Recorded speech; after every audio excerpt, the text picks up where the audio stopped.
Comment utiliser l'application Discord dans ton business? Je t'ai préparé ce tuto pour te montrer que c'est à la fois facile à prendre en main et un excellent moyen de transmettre des informations, d'animer une communauté et de gamifier ton marketing. On va découvrir ensemble la puissance de Discord et pourquoi je le trouve 1000 fois plus intéressant que Telegram pour rassembler ton audience en dehors des GAFAM. Reste bien jusqu'à la fin pour découvrir le premier serveur Discord gratuit réservé aux infopreneurs et aux freelances. Je l'ai créé pour qu'on puisse réseauter, partager nos outils et nos formations sans devoir supporter les trolls habituels des autres réseaux sociaux.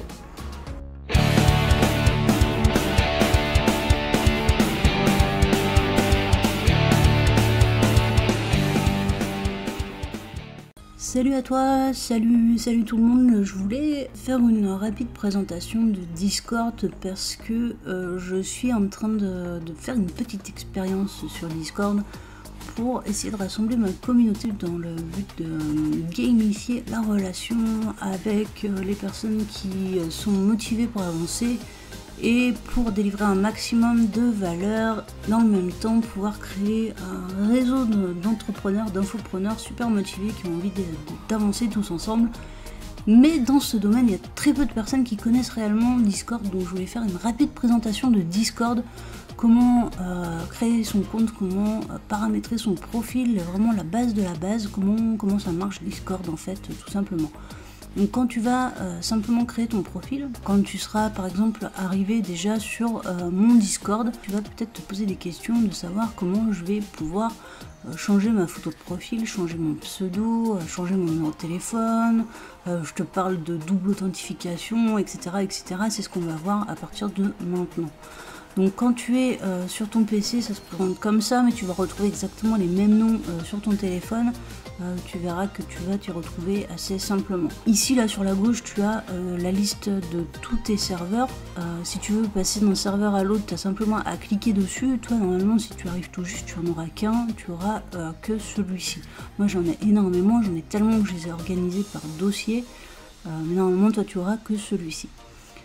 Ici là en haut c'est le menu du serveur. Là par exemple tu vas pouvoir régler les paramètres de confidentialité. C'est la partie où tu peux choisir si tu veux que les personnes sur le serveur t'envoient des messages privés ou non. Il suffit de décocher si tu veux pas que les personnes t'envoient des messages privés. Et une autre partie intéressante, c'est si tu veux pas recevoir de notifications, tu vas cliquer pareil tout en haut et tu vas aller dans paramètres de notification. Et là, tu peux choisir de recevoir une notification pour tous les messages, pour les mentions seulement. Donc, si tu as choisi, par exemple, la catégorie affiliation, que je publie un contenu sur l'affiliation, et moi, je vais mentionner les personnes qui font de l'affiliation. Là, tu peux recevoir une notification à ce moment-là. Ou alors, tu peux choisir de recevoir une notification pour aucun message. Tu peux désactiver simplement Everyone et Air. Ça veut dire que tu ne recevras pas les messages qui sont destinés à tout le monde. Donc, tu recevras que les messages qui te concernent toi. Tu peux empêcher les notifications de mention de rôle. Donc par exemple si tu fais de l'affiliation ou si tu es dans la catégorie du développement personnel, etc. Tu peux choisir de le désactiver. Tu peux désactiver les notifications sur ton téléphone portable. Si tu as installé l'application sur ton téléphone portable, tu peux désactiver ici. Et tu peux choisir de désactiver seulement une partie et pas les autres. Voilà. Et tu peux choisir sur quelle période tu veux désactiver. Par exemple, si tu fais un clic droit qui rend le serveur muet, carrément, tu peux tout désactiver. Par exemple, si pendant 1 heure tu as une réunion et que juste pendant 1 heure tu veux être tranquille, tu fais désactiver pendant 1 heure, pendant 3 heures, pendant 8 heures ou jusqu'à ce que je le change. Voilà, ça c'est pour la partie liée au serveur. Pour la partie liée à ton profil, tu vas simplement cliquer donc soit tout en haut là sur accueil, soit ici sur la roue crantée à côté du nom de ton pseudo. Ici ça va t'ouvrir donc un nouvel onglet où tu vas pouvoir retrouver tous les paramètres liés à ton compte. Donc d'abord tu as ton compte, ici tu vas pouvoir modifier ton profil d'utilisateur. Donc si tu cliques profil d'utilisateur, tu vas pouvoir modifier ton avatar. Ton avatar, donc c'est ta petite photo de profil en fait. Tu vas pouvoir modifier ta couleur de profil, donc ça n'a pas un énorme intérêt, mais tu sais que c'est possible. Et tu peux changer ta bannière. Suivant si tu as un abonnement Nitro ou pas, tu peux la changer ou pas, tu peux l'animer ou pas. Et puis tu peux faire une petite partie à propos de moi. Donc ça c'est ta bio. Si on était sur Insta ou sur Facebook, ce serait ta bio. Si tu veux mettre un lien cliquable, pense à mettre devant le https : Voilà, quand tu as fini, quand tu as fait des modifications, ben, tu cliques sur enregistrer. Donc tu verras qu'il y a des choses qui sont modifiables et d'autres qui ne le sont pas, suivant si tu as un abonnement Nitro ou pas. Donc ça, si tu débutes, franchement au début tu n'en as pas besoin. Si tu vois que Discord c'est une plateforme qui te plaît, que tu as envie de pouvoir personnaliser un petit peu plus ton apparence, si tu as envie de personnaliser plus de choses, tu verras que ça coûte pas cher, tu pourras le prendre.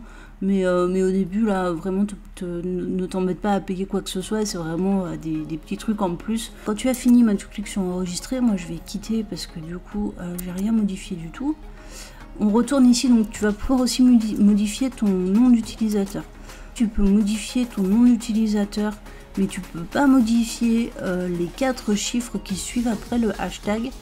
Et ton nom d'utilisateur, il peut pas être en doublon. Si par exemple tu mets Martine @1437 et qu'il y a déjà une Martine @1437, tu pourras pas l'enregistrer tel quel. Ces chiffres-là, ils sont distribués de manière aléatoire et il peut pas y en avoir 2 identiques.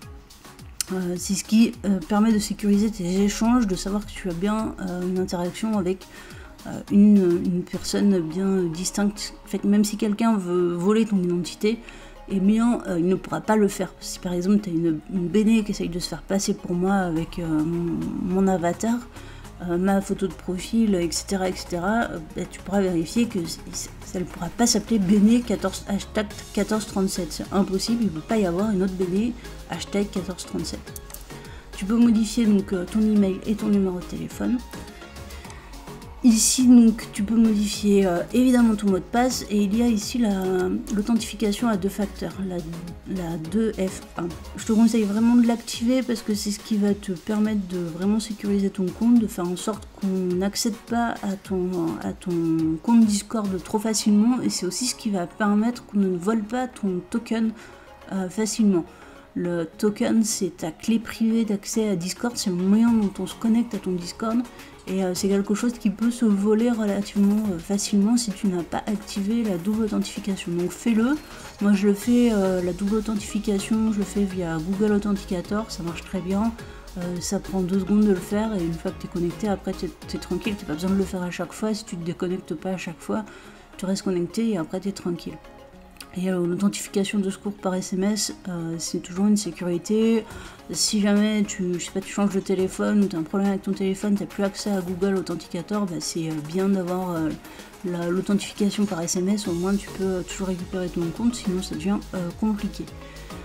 Profil d'utilisateur, donc on l'a vu, confidentialité et sécurité, donc moi j'ai mis que mes amis peuvent m'envoyer des messages, on peut autoriser les messages privés des personnes qui viennent des membres du même serveur que moi, donc ça veut dire que les gens qui ne font pas partie des mêmes serveurs que moi ne peuvent pas m'écrire. En théorie, puisqu'il y en a qui arrivent quand même à m'écrire, qui peut m'envoyer une demande d'amis. Donc là j'ai limité, c'est un peu comme Facebook, hein. Si vous êtes utilisateur de Facebook, vous allez vous reconnaître. Les amis de mes amis et les membres du serveur, donc ça veut dire que c'est quand même des gens avec qui j'ai quand même des choses en commun. Là ça concerne le gaming, donc ça m'intéresse pas plus, je l'ai laissé cocher par défaut, mais ça m'intéresse pas plus que ça. Utiliser les données pour améliorer Discord, j'ai laissé oui, et voilà, là ici tu peux demander à récupérer tes données. Ici c'est la liste des applications autorisées, celles qui sont connectées avec Discord. Donc moi j'en ai beaucoup parce que je développe un petit peu sur Discord, j'ai pas mal de serveurs et je crée pas mal de serveurs, donc j'ai beaucoup de robots qui sont connectés à Discord, j'ai beaucoup de choses qui sont connectées. Toi normalement tu devrais rien avoir ou pas grand chose. Là, c'est la partie où tu peux connecter tes comptes. Là, j'ai mon compte Facebook, mon compte Reddit, Twitter et YouTube qui sont connectés ici. Donc, quand tu visites mon profil, tu dois voir tous ces réseaux qui apparaissent. Ici, donc, c'est Nitro, la partie payante qui permet de faire pas mal de personnalisation et qui est surtout intéressante quand tu as plusieurs serveurs sur lesquels tu as un peu de responsabilité ou sur lesquels tu ne veux pas apparaître de la même manière. C'est vraiment pas quelque chose sur lequel tu dois t'arrêter si tu débutes. Les boosts de serveurs, alors ça c'est quand tu veux faire un cadeau à un serveur. Il faut savoir que les serveurs, comme celui que je viens de créer, là, le club 3.0 des infopreneurs, quand ils débutent, ils ont donc 0 boost, et plus ils vont débloquer de boost, et plus ils vont pouvoir personnaliser des effets sur leur serveur, et plus ils vont pouvoir débloquer des fonctionnalités. Donc au départ, ils commencent, ils sont un peu bébés, ils peuvent pas personnaliser leur lien d'invitation, ils peuvent pas personnaliser leur carte d'invitation, ils peuvent pas envoyer des fichiers de très haute qualité. Enfin voilà, il y a un certain nombre de fonctionnalités qui sont bloquées. Donc avec le temps, les membres qui sont connaisseurs de Discord et qui apprécient un serveur, accorde des boosts à un serveur qu'ils aiment bien. Donc là ça a été le cas. Je remercie John qui a déjà boosté une fois le serveur. C'est très sympa parce que ça permet à un serveur du coup de mieux réussir à se développer.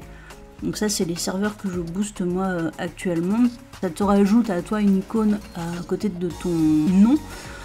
Donc ça montre que tu soutiens le serveur, ça te donne un rôle qui est vraiment exclusif dans le serveur, ça montre que tu as vraiment un soutien actif. Les abonnements, donc c'est Nitro et serveur Boost, pour le moment tu devrais pas en avoir besoin. Les cadeaux, c'est du coup ce que tu reçois en cadeau de la part de Discord, je m'en suis jamais servi. La facturation, c'est la facturation de tes Nitro et Boost. Paramètres de l'application, je te laisserai regarder. C'est si tu veux un mode sombre, clair, synchronisé avec l'ordinateur, la taille des polices, l'emplacement entre les groupes de messages, le niveau de zoom. L'accessibilité c'est pareil, c'est la saturation, etc. Tu peux vraiment tout personnaliser pour que ce soit vraiment à ton goût le rendu de Discord. Faut comprendre que Discord en fait c'est une application où il y a beaucoup de gamers, donc il y a des gens qui passent beaucoup de temps dessus. Et donc ils ont permis de rendre l'expérience utilisateur hyper personnalisable pour que ce soit vraiment très agréable à utiliser. Donc c'est pour ça que tu peux autant personnaliser l'application parce qu'il y a des gens qui passent vraiment beaucoup de temps dessus.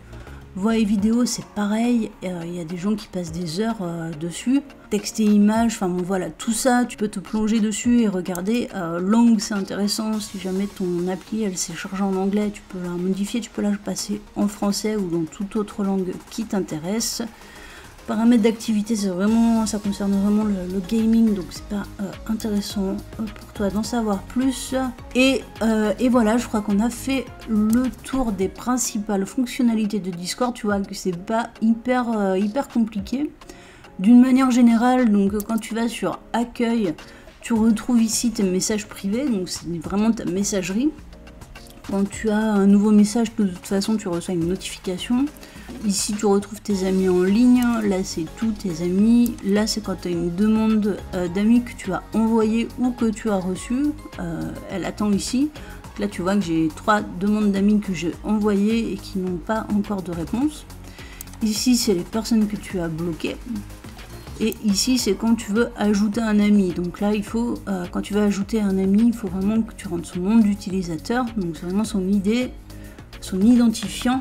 Et donc là son identifiant c'est vraiment ce que tu trouves ici. Le nom et le hashtag avec les 4 chiffres. Tu vois, ils te le disent bien ici. Et là tu peux envoyer la demande d'amis. Dans les messages privés, c'est un peu comme sur Facebook. Tu peux créer un message en one-to-one, enfin avec une seule personne, ou tu peux créer un groupe privé. Donc tu peux par exemple créer un groupe avec, je crois que ça va jusqu'à 10 personnes. C'est moins bien qu'un serveur. Par exemple là on a un groupe, on est 8. C'est juste un groupe de messages quoi, tu vois là, il y a les 8 personnes, on peut épingler quelque chose dans les messages. Mais on peut pas organiser, comme dans un serveur, on peut pas créer des fichiers, on peut pas organiser rien du tout. Pour ça, il faut vraiment avoir un serveur. À chaque fois que tu veux des infos sur une personne, tu vas simplement aller faire un clic droit sur son nom et tu vas avoir plusieurs informations. Donc si tu n'es pas sur un serveur, tu vas pas avoir tout ce qui est rôle, etc. Mais tu vas avoir profil, appeler, ajouter une note. Tu vas pouvoir l'inviter sur un serveur, donc à chaque fois il va te donner la liste des serveurs. je t'invite assez peu à inviter des gens comme ça sur un serveur, ça ressemble un peu à du spam, vaut mieux lui faire un message et puis lui dire pourquoi tu l'invites sur tel ou tel serveur.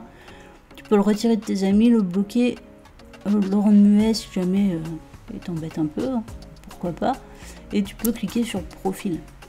Donc quand tu cliques sur profil, tu vas avoir le à propos de moi, donc c'est ce que je te disais, la bio, où là par exemple à Pau il aurait pu rajouter une bio avec un lien cliquable. Tu vas retrouver les serveurs que tu as en commun avec lui. J'ai 2 serveurs en commun avec lui, c'est Oyabun et Mechachain, qui sont 2 projets Play to Earn.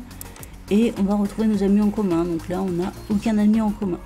Je peux choisir de lui envoyer un message ou de le retirer de mes amis, et je peux aussi copier son identifiant.